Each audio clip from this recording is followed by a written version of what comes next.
I recently submitted the paperwork to donate my entire body to science when I pass away. I don't really care about helping other people.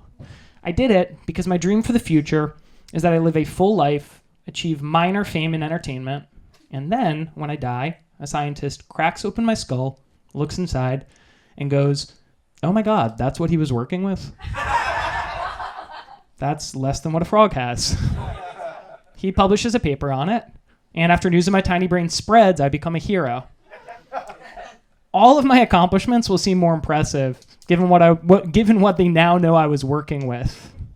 Even the small things would be wildly impressive, like me having read half a book, or learned half a line dance, or recognized my reflection in a mirror as myself. I'll be heralded kind of as a Helen Keller type character, but oblivious. In a way, he was more impressive than her, a third grader will say about me during a class presentation, because he wasn't making such a big deal about it the whole time, you know? Every one of my flaws and mix-ups would be forgiven, like frequently running late or not learning until a party last year that Polak is in fact a slur and not the plural for the Polish people. I would be proof dogs could talk if they just applied themselves like I had. This fantasy stems from a fear of me working hard but falling short of wildly high expectations I have for myself. I think these were grinded into me as a millennial with parents and teachers who told me I could be anything I wanted to be if I worked hard. My sister has this too. One time she said she just wasn't that impressed with what Gandhi had accomplished, implying that if she were in his shoes, she could probably pull off a similar thing. And I agree. Discovering a tiny brain in my corpse is an insurance policy. It retroactively validates my life's accomplishments, even if the work I'm doing now doesn't ever lead to me putting up Gandhi numbers. This ultimately is avoidant, it's self-indulgent, and it's something I probably need to unpack. Unfortunately, I just got some big news, so that'll have to wait. I recently got a new insurance provider, which partners with a lab at USC. I got a full panel of free tests and a non-invasive spinal tap that can reveal brain health. The results came back, and I have microplastics in my brain. Specifically about a spoon's worth of tiny plastic shards. Not a spoonful, but the same weight as a plastic spoon. Jealous? Well, don't be. I'm lying about the test. I didn't need to take a test because recent studies have come out in science journals confirming on average we've all got a plastic spoon's worth of microplastics in our brain. That means you, especially you, have a spoon in your brain. When I learned this, I was so confused. It seemed so significant, but nobody was talking about it.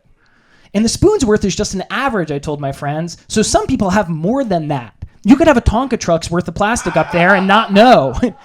Everyone sort of nodded politely and then steered the conversation back to my friend's proposal. That happened a few hours earlier. Can we talk about something else? A friend asked me the next day.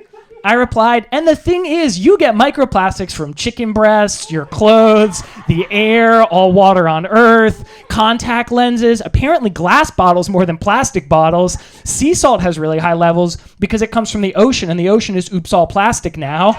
And other than that, it's just everything you touch, smell, see, or feel.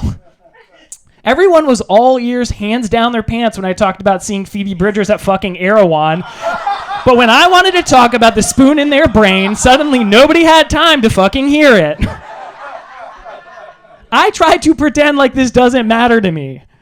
I've had lead poisoning. I went to a school with asbestos. I worked demolition, and I drank New Orleans tap water for years. What's one more pollutant in my swamp of a body? But everything I saw in life started to remind me of the spoon. A few days later, for example, the dog my friend was dog sitting bit me. And my friend said, "Oh yeah, she bites." I had spent 3 hours with this dog. Your dog being a biter is not a great thing to forget. But then again, for somebody with a spoon in their brain, remembering it all is kind of impressive. I was recently late to a work call because I watched 45 minutes of TikToks where a permanently sunburnt chiropractor from Dallas named the Ring Dinger straps people down to a table and then cracks their necks with a fucking dish towel, you know. I felt embarrassed, but then I remembered spoon. I have spoon in brain. Considering that, stopping after 45 minutes is actually incredible self-control. A TSA agent a week ago yelled at me in a tone I previously thought was only reserved for dogs. I had taken off my shoes like I had been yelled at to do for decades before, but today I needed to keep them on. I didn't care because I remembered both the spoon in their brain, but also about all the people with spoons in their brain that this TSA agent had to deal with during the day. The spoon started to explain nasty things from my past. It explained away the gap between me graduating top of my class in economics and in that same week pissing in an Nalgene bottle because a roommate was in the bathroom and there was a barbecue outside, forgetting I had pissed in that Nalgene bottle, and then drinking that Nalgene bottle a day later. Yeah, that is a hard thing to accept. Right, but when I remembered I had spoon in brain, it all kind of tracks. I was noticing I was generally kinder to myself, but also everyone I ran into. You know how, like, someone's a good listener? You know how if, like, someone's a good listener in LA, it's probably that they're in AA? I said to a friend recently. I think spoon is my that. It's made me better. I think that's minimizing alcoholism, they said. Well, I think that's spoon, I thought.